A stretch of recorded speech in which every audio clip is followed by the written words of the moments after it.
우리와 함께 계시는가? 우리 다스리시는가? 하나님이 참으로 우리의 왕으로 우리를 통치하시는가?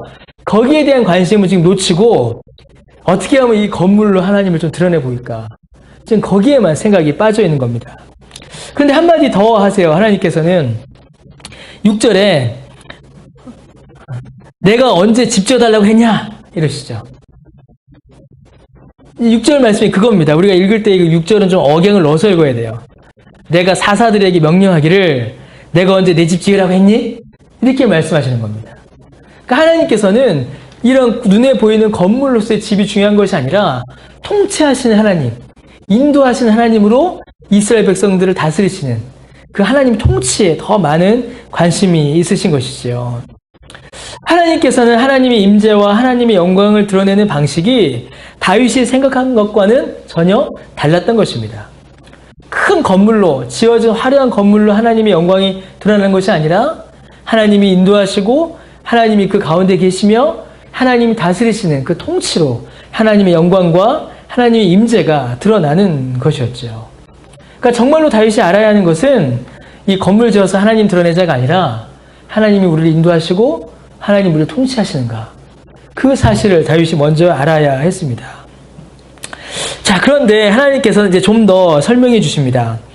정말로 다윗이 깨달아야 하는 것, 그리고 정말로 하나님께서 지금 중요하게 생각하시는 것이 무엇인가, 7절부터 등장해요. 7절 이후로 하나님께서 놀라운 약속을 다윗에게 주십니다. 하나님께서 인도하시고 하나님께서 다스리시고 하나님이 그 백성과 함께 하신다는 것이 무엇인가, 그 내용이 이제 7절 이후에 등장하는 것이에요. 다윗, 너 자꾸 건물 지으려고 하지 마. 그것이 하나님의 영광을 드러내는 것이라고 생각하지 마. 그게 아니야. 이렇게 말씀하시는 겁니다. 내가 너에게 원하는 것, 하나님의 영광을 드러내는 것, 하나님의 임재를 드러내는 것은 건물이 아니야. 내가 원하는 방식은 이거야. 라고 하나님께서 7절부터 말씀해 주시죠. 다윗은 하나님의 언약궤를 모실 건물을 생각했지만 하나님께서는 다윗을 통하여 이루어질 왕국과 왕에 더 많은 관심을 두십니다. 그 왕조, 그러니까 다윗을 통하여서 세워질 그 왕조와 또 다윗 이후에 태어날 왕이 하나님의 영광을 드러내고 하나님의 나라를 이룰 것임을 하나님께서는 말씀하십니다. 하나님께서는 다윗에게 왕조를 약속하세요. 7절에 보니까 다윗을 이스라엘의 주권자로 삼으시겠다라고 하시고, 8절에 보니까 그 왕국이 모든 대적을 이길 것이며, 또 9절에 보니까 하나님의 백성들을 모아서 지키실 것이다 라고 이렇게 약속해 주십니다. 10절에 보니까 그리고 다윗을 통하여서 하나님께서 나라를 이루실 것인데 그 나라는 사사시대와는 분명히 다를 것임을 또한 말씀하십니다. 하나님께서 다윗을 통해서 이루실 나라, 하나님의 주된 관심의 대상인 그 나라는, 하나님의 영광이 드러나는 그 나라는 사사시대와는 분명히 구별된다라는 말씀이에요. 사실 이 10절 말씀이 사실은 아주 중요합니다. 여러분, 사사시대는 우리가 그 특징을 잘 알고 있죠. 사사기 제일 마지막, 사사기 21장 25절에 사사기를 어떻게 마무리합니까? 이스라엘에 왕이 없으므로 사람들이 뭐라고요? 각기 소견에 오른 대로 행하였다. 근데 각기 소견에 오른 대로 행한 것이 선한 것이었습니까? 악한 것이었습니까? 악한 것이었죠. 이 사사기 시대의 특징은 이 두 가지예요. 왕이 없었다라는 것과 사람들이 자기 마음대로 행했다라는 것입니다. 사사시대에는 이스라엘에 왕이 없던 때입니다. 왜 없어요? 이스라엘에 왕이 있죠. 누구십니까? 하나님이시죠. 이스라엘의 참되고 영원한 왕이신 하나님의 통치와 하나님께서 세우신 사사들의 통치를 이스라엘 백성들이 거부한 겁니다. 그리고 어떻게 했어요? 이방인들과 뒤섞여 우상을 숭배하고 하나님을 모욕하고 멀리하던 때가 바로 사사기의 때입니다. 하나님과 하나님의 말씀은 점점 사라졌고 사람과 사람의 뜻은 절정을 달리던 때가 바로 이 사사기예요. 그러니까 인본주의라고 하죠. 사람을 우선으로 할 때는 사사기는 정말 좋은 시대입니다. 왜 그래요? 사람들의 생각과 사상을 억누르던 하나님은 사라지고 인간들이 자기 뜻대로 할 수 있기 때문이었어요. 그런데 결과적으로는 그것이 하나님 앞에 끔찍한 죄요 악이었습니다. 바로 그때가 사사기라는 것이죠. 그러나 하나님께서는 다윗을 통해서 이 나라를 이루실 것인데 그 나라는 사사기와는 분명히 다르다라고 말씀하십니다. 하나님께서 이스라엘의 왕직을 회복하신다는 겁니다. 사사시대 때는 이스라엘 백성들이 하나님을 왕으로 인정하지 않았지만 이제 다윗을 통해 세워질 나라에서는 하나님이 이 왕직을 다시 회복시키실 것이고 하나님께서 통치하시는 그 왕권을 이루실 것이다 라고 말씀하십니다. 왕이 세워질 것이다 라는 것입니다. 하나님의 말씀이 선포되고 드러나며 백성들이 그 말씀에 순종할 나라를 이루신다 라고 하나님께서는 분명히 말씀하십니다. 완전히 다른 나라죠. 사사기는 왕이 없으므로 사람들이 각기 속에 옳은 대로 행했는데 하나님께서 다윗을 통해서 이루실 나라는 하나님이 세우신 왕이 통치하고 하나님의 나라가 법이 되며 그 백성들이 그 통치에 순종하는 나라, 그 나라를 세우실 것임을 하나님께서는 말씀하십니다. 그리고 이제 11절에 보니까 그 나라는 다윗을 통해서 이루어지는 게 아니에요. 그렇죠? 다윗의 아들로 인하여서 이루어진다라고 11절부터 하나님께서 말씀하십니다. 다윗이 이 언약을 받았지만 이 왕국은 다윗 때 이루어지는 것이 아니며 이 이스라엘을 다스릴 그 하나님의 뜻에 합당한 왕도 다윗은 아님을 하나님께서 말씀하세요. 그러니까 다윗의 후손 중에, 다윗의 아들 중에 이 나라를 이루고 이렇게 세움을 받고 하나님이 기뻐하시는 하나님의 뜻에 합당한 왕이 세워질 것이다 라고 약속해 주시는 겁니다. 그래서 11절에서 14절은 뭡니까 여러분? 그래서 그렇게 세워질 왕이 어떻게 다스릴 것인가를 이제 쭉 설명해 줍니다. 그래서 다윗의 후손 중에 왕이 세워질 것인데 그 왕이 이제 하나님의 집을 건축할 것이요 그 왕위가 견고하며 그 나라와 왕위가 무너지지 않고 영원히 살 것이다 라고 하나님께서 말씀해 주시죠. 그래서 11절에서 14절에 나오는 왕은 일차적으로는 이제 솔로몬을 가리킨다고 할 수 있습니다. 왜냐하면 솔로몬 때에 하나님 여호와의 성전이 건축되죠. 그리고 어떻게 됩니까? 다윗이 죽고 이 솔로몬이 왕이 되어서 다윗 때보다 더 큰 왕국을 이루게 됩니다.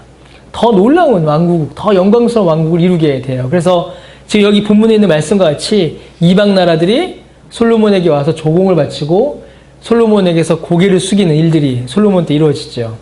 그래서 어떻게 보면 이 11절에서 14절 말씀은 솔로몬 때에 이루어진 것처럼 이제 보입니다. 그런데 이제 우리가 알죠. 이스라엘 역사를 알죠. 그렇게 되지를 않아요. 분명히 하나님께서는 그 왕위가 영원할 것이다. 그 왕위가 견고히 영원할 것이다. 14절에서는 그렇게 말씀하셨는데 그 약속이 이루어지질 않습니다. 다윗과 솔로몬 때 이스라엘은 잠시 큰 영광을 누려요. 정말로 하나님께서 약속하신 나라와 왕이 이루어진 것처럼 보입니다. 그런데 여러분 어떻게 됩니까? 솔로몬이 죽기 이전부터, 그렇죠. 솔로몬의 통치 이 말기부터 이스라엘이 무너집니다. 삐걱거려요.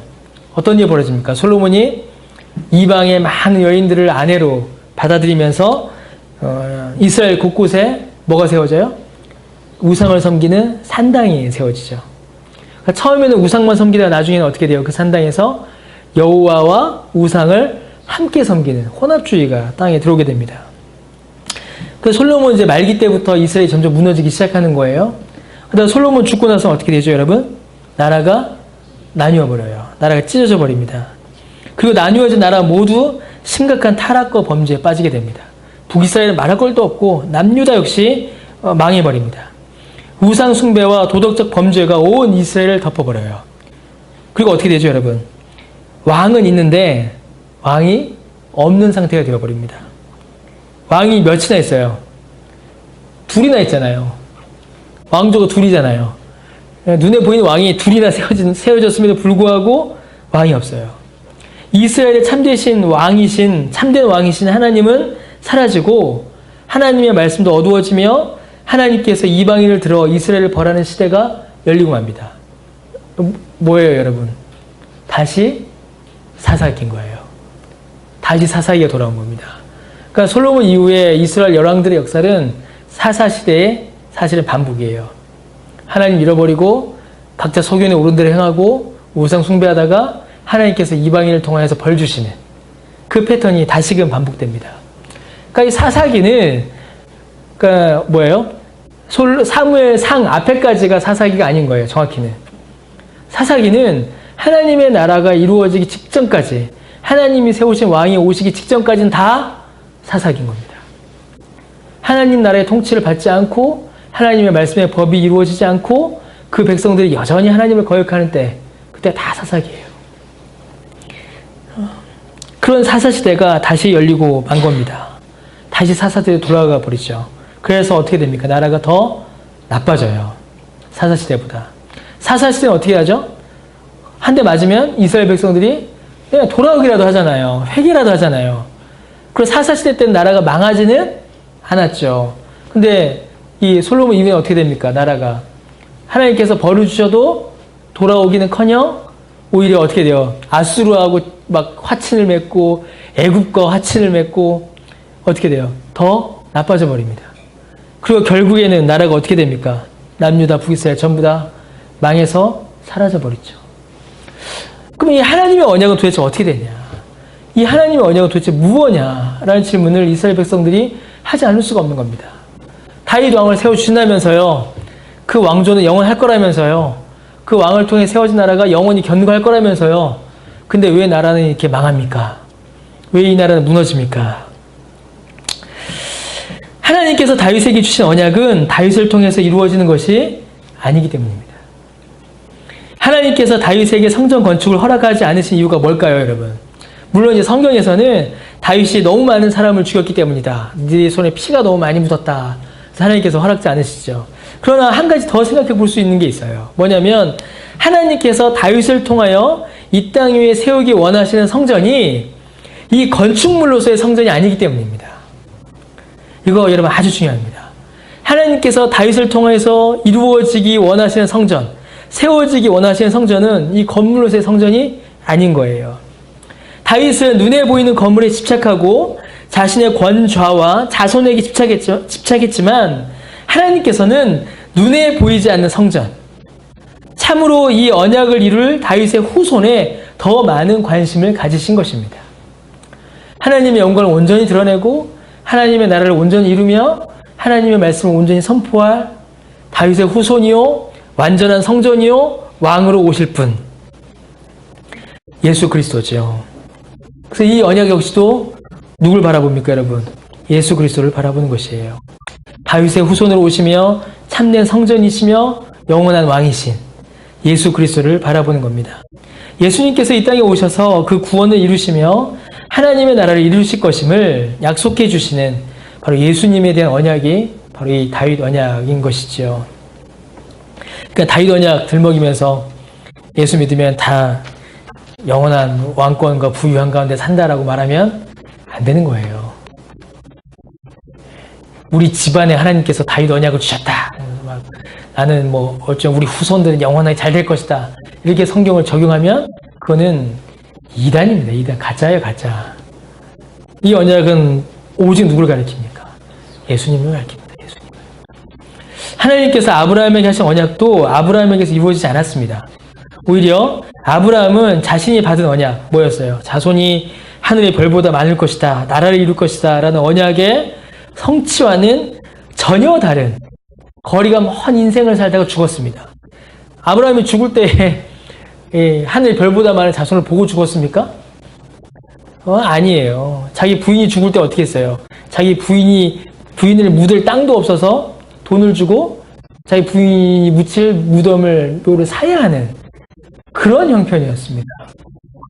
아브라함 때의 아브라함 언약이 이루어진 것이 아니에요. 아브라함에게 주신 언약 역시 누구예요? 예수 그리스도를 통하여서 이루어지게 되죠. 결국 성경의 모든 언약은 하나님의 나라와 그 왕에 대한 언약이 예수 그리스도를 통하여 이루어진다. 그런 것을 우리에게 알려줍니다. 예수님을 알려줘요. 그러니까 언약신학이라고 이제 우리가 어렵게 붙이지만 사실은 간단합니다. 구약에 있는 모든 언약은 그냥 예수님이에요. 우리에게 예수님을 약속해 주시는 것입니다. 여러분, 사람의 역사는 붙임을 반복해요. 그렇죠, 여러분. 뭐 인생사 세옹지마라는 말도 있지만 뭐 그렇게 적용하면 그렇지만 우리의 인생이 이렇게 붙임을 반복합니다. 교회 역시 마찬가지예요. 우리 교회도 그렇잖아요. 그죠? 우리 이제 세워진 지 만 1년밖에 안 됐지만 만 1년 동안 교회들이 하는 거 다 했어요. 정말로 일반 교회들이 하는 거 뭐 제가 정말 개척에서 깨달은 겁니다. 10년 된 교회나 30년 된 교회나 1년 된 교회나 똑같아요. 똑같습니다. 다 일어나요. 사람이 많이 늘기도 하고 또 사람이 확 줄기도 합니다. 우리 이번 주일에는 절반 없었잖아요. 막 교회가 어느 날은 막 부흥하고 성장해서 우리 막 한동안 그랬지 않습니까? 올 초에 야 이거 자리 부족하다 우리 내년에 이사 가야 된다 막 그랬어요. 뭐 의자 더 깔고 막 한동안 부흥하고 성장해서 마치 당장이라도 하나님의 나라를 이룰 것처럼 보입니다. 모든 꿈과 이상, 비전이 이루어질 것처럼 보여요. 다윗과 솔로몬 때에 하나님의 나라가 이루어질 것처럼 보였습니다. 사사기의 암흑기를 지나고 사울 왕의 암흑기를 지나고 다윗과 솔로몬 때에 막 이방 나라들이 와서 조공바치고 하니까 야 정말 하나님의 나라 이루어진다. 그렇게 보였단 말이에요. 근데 또 어떻게 됐습니까? 한순간에 무너져 버렸어요. 정말 하나님의 나라 이루어질 것처럼 보였지만 한순간에 모든 것이 다 무너져 버렸습니다. 또 반대의 경우도 있습니다. 모든 것이 무너지고 쓰러져서 이제는 그 어떤 기대와 소망도 보이지 않을 때 또 그때 하나님께서는 하나님의 역사를 이루어 가세요. 이스라엘 백성들이 다 망해서 어떻게 돼요? 바벨론으로 아수르 먼저는 아수르로 나중에는 바벨론으로 포로로 다 끌려가죠. 나라 망합니다. 역사에서 인류의 역사에서 이스라엘이라는 국가는 사라져버려요. 사실은 예수님 계실 때도 이스라엘이라는 국가는 없었죠. 뭐예요? 로마의 식민지였습니다. 1944년인가요? 그때 이제 이스라엘이라는 국가가 세워지기 전까지는 이스라엘의 국가는 역사상에 사라져버려요. 구약만 봅시다. 구약만. 그래서 나라가 다 망해서 더 이상 하나님 나라에 대한 소망도 언약에 대한 약속도 기대도 이제 다 끝난 것처럼 보일 때 포로로 다 끌려갔을 때 그때 하나님께서 어떻게 하세요? 이스라엘 백성들이 돌아오게 하시고 에스라를 세우시고 느헤미야를 세우시고 학기에 스가랴를 세우시고 말라기를 세우셔서 마지막 때에 구원의 은혜를 또한 소망하게 하십니다. 다 망해서 아무것도 없어 보이는 그때에도 하나님께서는 소망이 보이지 않은 그때에도 하나님께서는 하나님의 역사를 이루어 가십니다. 이스라엘 역사를 보면 그걸 알 수 있고 우리 개개인의 역사를 봐도 마찬가지예요. 그래서 여러분 뭡니까? 인생사 세옹지마라는 말이 뭐 틀린 말은 아니지만 우리의 신앙은 사실 그런 의미가 아니에요. 인생사 세옹지마 그런 의미가 아닙니다. 여러분 하나님을 우리는 의지해야 돼요. 의지할 것이 사실은 하나님밖에 없습니다. 하나님의 약속밖에 없어요. 우리의 형편과 우리의 환경과 우리의 상황들을 보면은 사실은 교만하기 딱 좋고 낙심하여 절망하기 딱 좋아요. 이 역사 보세요. 다윗과 솔로몬 하나님께서 이렇게 귀한 언약을 주셨는데 솔로몬 말년에 우상 숭배하지 않습니까? 우리가 바라볼 것은 우리 개인의 상황, 우리의 형편 이 자리가 아니라 사람의 자리가 아니라 사람이 세워놓은 건물이 아니라 우리가 이룩해 놓은 무언가 이렇게 남들에게 과시할 만한 보여줄 만한 것이 아니라 그냥 하나님의 약속밖에 없습니다. 하나님께서 이 땅 가운데 하나님의 교회를 세우시고 교회를 통하여 복음을 증거하게 하시며 그 복음이 증거될 때에 하나님의 나라를 이루신다라는 그 약속. 그리고 우리 주님 다시 오실 때까지 이 교회를 이끄신다라는 그 하나님의 약속. 나를 이끄시고 이 교회를 붙잡으신다라는 그 하나님의 약속밖에는 사실 우리가 붙잡을 것이 없는 것이에요. 우리 형편을 보면 소망이 어디 있겠습니까? 어떨 때는 막 기뻐서 소망을 가질 수가 있겠죠. 그 오래 갑니까, 여러분? 네, 또 낙심합니다. 낙심해서 뭐 절망 가운데 인생 다 끝난 것처럼 막 포기하고 있어야겠어요? 아니죠. 또다시 하나님은 우리를 일으키십니다. 우리의 상황은 변하고 우리의 기분도 변하고 우리의 감정도 변하지만 변함없는 건 하나님의 약속밖에 없습니다. 예수 그리스도의 그 구원의 은혜와 약속 말고는 우리에게 정해진 것이 없습니다. 하나님께서 우리에게 주신 언약이 있습니다. 이제 신약의 교회에 주신 언약이 있죠. 또 뭘까요? 언젠가 반드시 이루어질 예수님에 대한 언약. 예, 다시 오십니다.